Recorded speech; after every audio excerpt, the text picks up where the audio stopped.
Hello there, how the devil are you? Welcome to Sector 1, and today we're going to be talking about trail braking.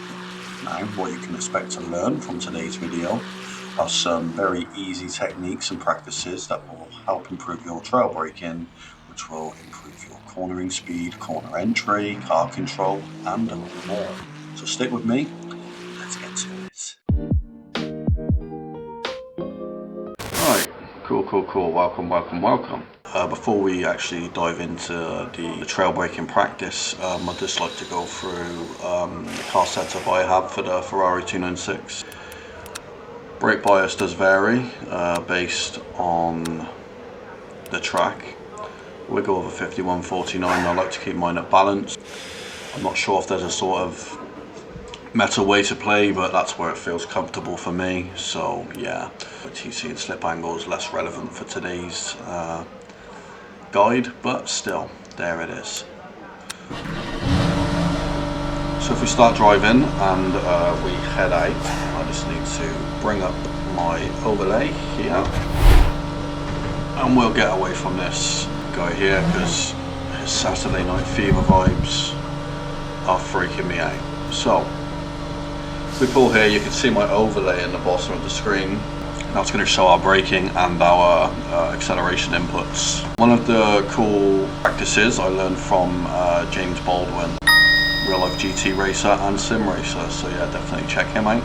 But one of the things he shows to do on his channel is when he gets people practicing their trail braking, he has them sit in the pit exit or pit lane and just practice there, you know, practice the muscle memory of it. This isn't just good for beginners, it's also good for intermediate and pros, I guess, you know.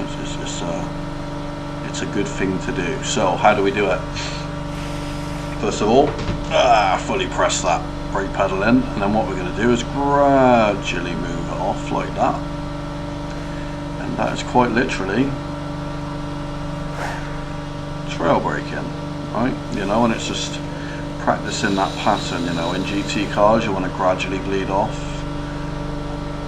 and I'm no expert, I'm really not, but yeah, you know, I find this exercise good to do myself. I'm not the fastest, but I've definitely found with practicing this technique that my lap times have improved, my consistency has improved as well, and yeah, generally this is a difference between being sort of back mid-pack or quite inconsistent and not always in control of your car to being up there and pushing for wins. Yeah, so now I guess we'll go out and put it into practice. So off we go, out the pit lane, bombing down the straight and approaching turn one. I just want you to keep your eyes on the way I bleed the brake off here. Actually not perfect technique there, as you can see, but good enough, decent exit, we can live with that. Now we go around this long right-hander, approaching the 100 board here for a hard braking zone. Actually go a bit deep here, but the brake pattern's really good, and one of the things I want you to notice is how sharply my throttle overlaps with the bottom of the brake. It's like as soon as I'm off the brake or starting to come off the brake, I'm on the throttle. That maximises exit. Not much of a braking zone there, quite a fast corner. Really more about just slowing the car down a touch. Now we come onto this mini straight up the hill and we're looking for the 100 board again. Hit the brakes, nice controlled braking, lead off nicely. Actually took that corner really slowly, but for the sake of demonstration, you can see that nice sort of square into like a bleeding brake pattern. Don't know if I'm explaining that very well, but it's a good shape. And then on the brakes here, as we gradually bleed off. And as mentioned before, you know, bleeding off like this, it really helps turning, which is nice because, you know, understeer's your enemy. And now just to emphasize the point, we're going to do the same track, but just hard braking like an absolute. You can just see the differences in car control and corner exit, and just, yeah. Admittedly, this is quite an exaggerated case, but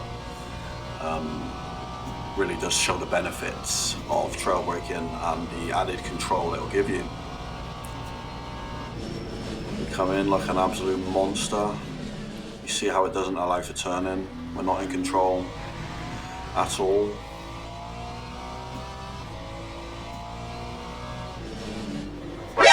Oh no!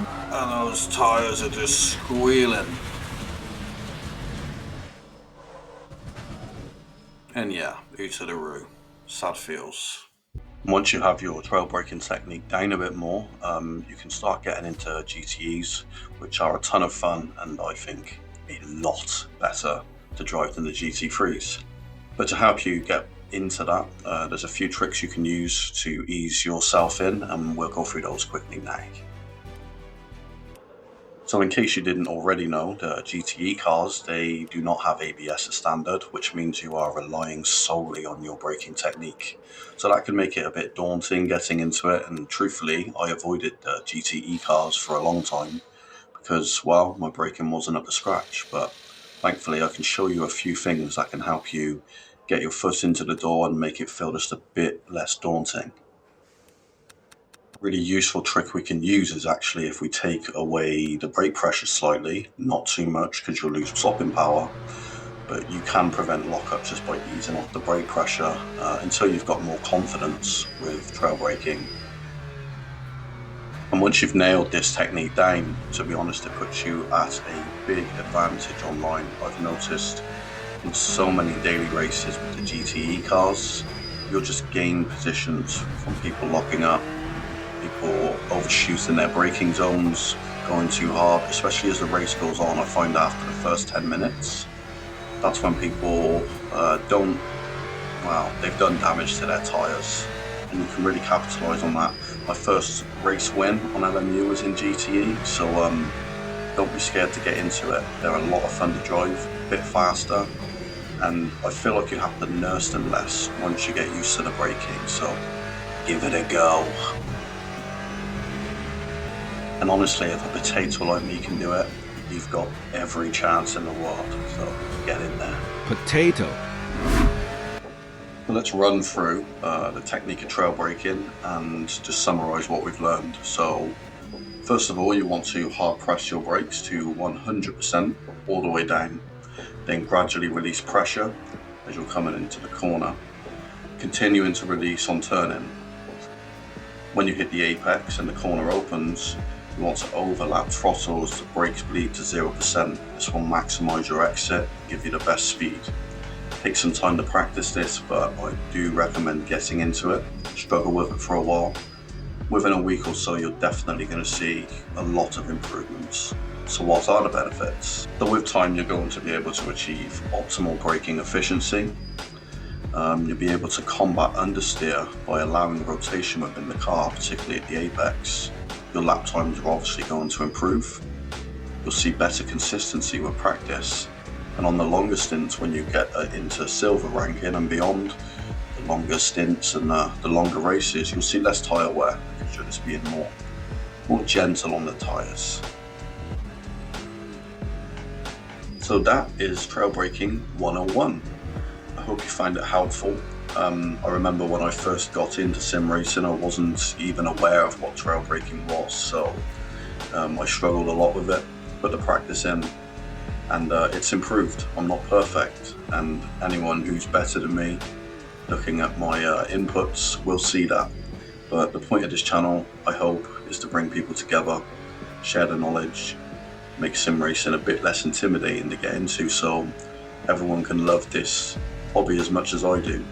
If you find it helpful, I'd really appreciate a like, maybe even a subscribe.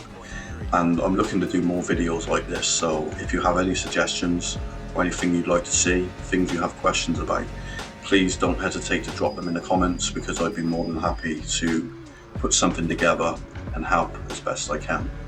Until next time, this is Sector 1, Sim Racing for Everyone, over and out.